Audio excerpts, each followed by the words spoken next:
Hello friends, how are you? I am so happy to be back at your homes.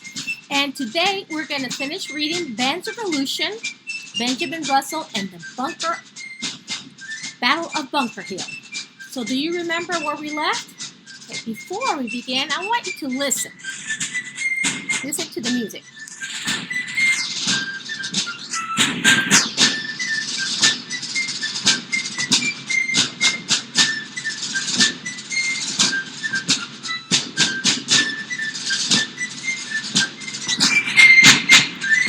Okay, so do you remember what song, what music is that from? Yes, it's Yankee Doodle Band.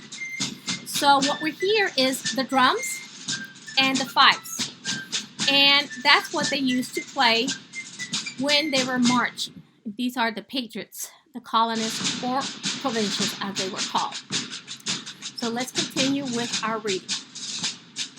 Okay, so we left after the British had won the Battle of Bunker Hill. So let's review. So here we see the British, and the British were also called redcoats. And so whenever colonists saw British soldiers, they would call them redcoats too. So here we see the British going up the hill, and here we see the patriots shooting back because they don't want the British to come and get the hill from them. Okay, so let's review. So the British marched 2 times up the hill, and they were defeated by the colonists. So General Howe, the British general, ordered his men to regroup again. So they're going to regroup. And at the bottom of the hill for one last try. Once again, the British marched up the hill, but this time the patriots started to run out of powder. So without powder, they can't shoot, right? They could no longer hold the British back, so they had to retreat. They had to leave. So the British won this battle. Remember the name of the battle? The Battle of Bunker Hill. So, the British had won, but General Howe, he knew it had come to a great cost. Why? Because close to 1,000 British soldiers had died or had been wounded. The colonists had turned to be better soldiers than he had expected. Okay, as we begin our reading, I want you to be paying attention to 2 questions. What did General Washington agree with General Howe? What did they agree to? And also, who were the loyalists? Who were the loyalists? So let's continue. So we're over here. You know who he is? If you said General George Washington, you are absolutely right. So let's begin. The new commander. 2.5 weeks after the Battle of Bunker Hill, on July 2nd, George Washington arrived to take over as a commander of what was to be called the Continental Army. So whenever you hear the Continental Army, you know that they are talking about the colonist army. He was the opposite of old Put. Instead of friendly, fat, and scruffy, Washington was tall, dignified, and forceful leader, and he perfectly dressed. Under Washington's calm and forceful leadership, the army would become more organized like the British. So 4 days after General Washington's arrival on July 6th, a ceremony was held atop Prospect Hill, where Ben and his friends had helped Old Put build his fort, but had taken the mast from a ship and turned it into a flagpole. So this is the mast of a ship. Okay? He gave a signal and a big white flag with green pine tree, and the words, "An appeal to heaven," was soon flying into the breeze. The soldiers gave 3 cheers, "Hooray, hooray, hooray," while the cannon was fired from the rampart of the new fort. For Ben, who was beginning to enjoy the life of a soldier, it was exhilarating moment. It was an exhilarating moment for him. He was so happy. He was so excited about this moment. He was proud to be part of the fight for freedom. Reunited. One afternoon, Ben went to Cambridge with several soldiers to collect their weekly provisions. You know, the food and everything they needed. He was walking along the road with a basket of food in his arms when a horse-drawn carriage suddenly stopped beside him. The next thing Ben knew, a very thin and angry man was shaking him within an inch of his life. One of the soldiers stepped forward and said, "Don't shake that boy, sir. He is our clerk."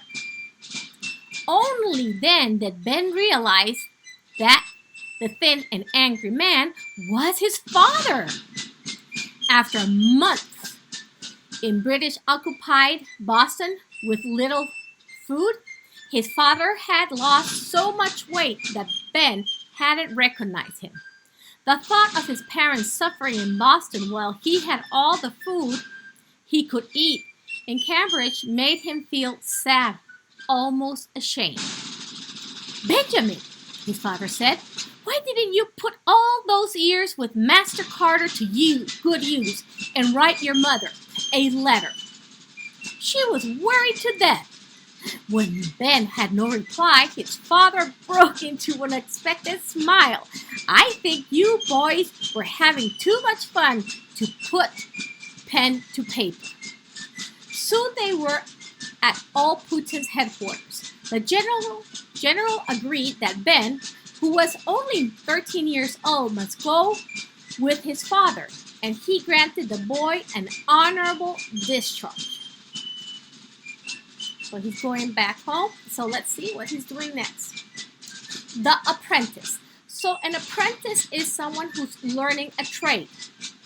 So if back then, if you wanted to learn how to make furniture, for example, you had to be an apprentice of a furniture maker. Okay, so let's see what the apprentice is about. I think I know what it's about because I know what Ben used to do before all this began.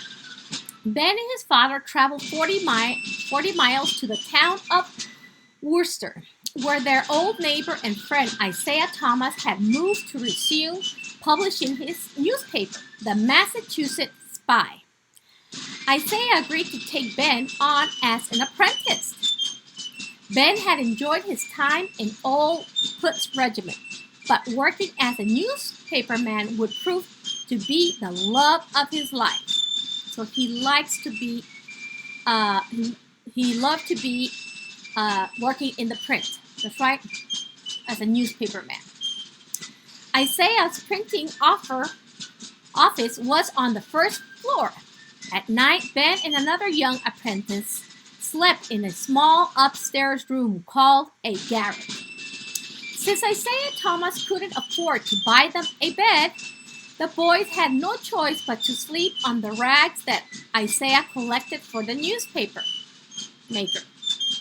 The paper maker. He compared to sleeping on the ground in a tent, and it wasn't bad at all. So when he was with all Poots, he had to sleep in the tent, and in a tent in the ground. So this was a better choice. That's right. It wasn't that bad. At least he was not outside in the cold in the tent. The Massachusetts Spy kept the people of New England informed about what was happening in Boston. And in March 1776, the newspaper announced that the British had finally left the city. Washington's army had built a fort on top of Dorchester Heights and mountain canyons that would have easily sunk the British warships and destroyed Boston. British General William Howe realized he must abandon the city and resume the fighting somewhere else. So he needs to leave Boston. But how can he leave Boston if George Washington has his fort? That's right. And here in this picture, what do you see? Okay, so let's continue.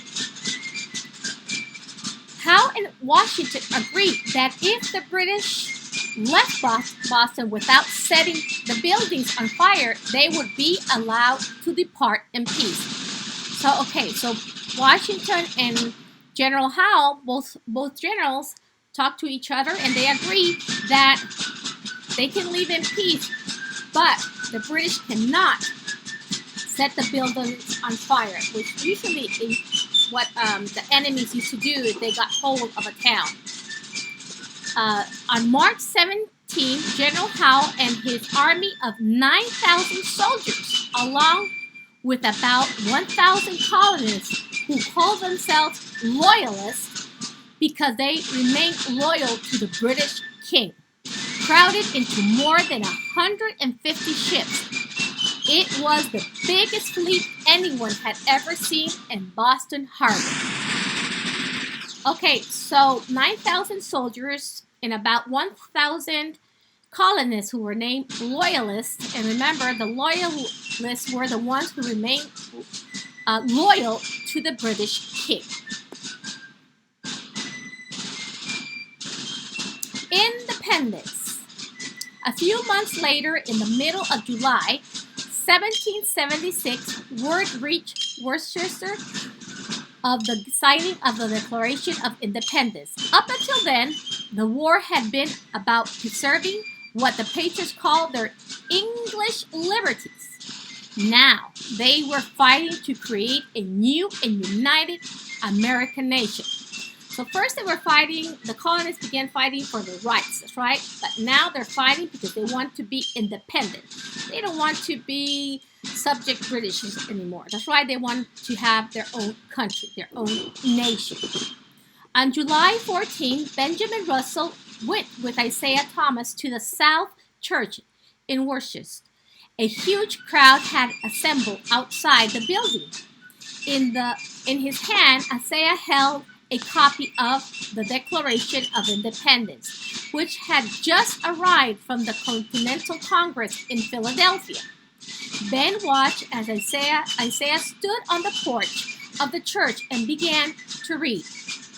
"We hold these truths to be self-evident," he read in a loud voice, "that all men are created equal, that they are endowed by their Creator with certain unalienable rights, that among these are life, liberty, and the pursuit of happiness." When he finished reading, the crowd burst into cheers. The Worcester militiamen fired their muskets. Everybody laughed and talked about how General Washington and his army would one day defeat General Howe, and America would become a great nation. And on the side of the Worcester courthouse, there were the King's Arms, a brightly colored sign with the figures of the lion and the unicorn representing England and Scotland. Ben and his friends climbed up a ladder, removed the wooden sign, and threw it in a large bonfire. It was all part of what Isaiah Thomas later described in the pages of the Massachusetts Spy, a joyful celebration. Words that were set into type by the now 14-year-old Benjamin Russell. And this is the end of our book. And here we have the notes from the author and notes from the artist, which we read at the beginning. So thank you for um, coming to this adventure and learning about the Battle of Bunker Hill and how it all began. So remember, in the discussion board, you're going to be writing what did General Washington and General House agree to? What did they agree to do? And who were the loyalists? Well, thank you and see you next week. Have a great day. Bye bye, friends.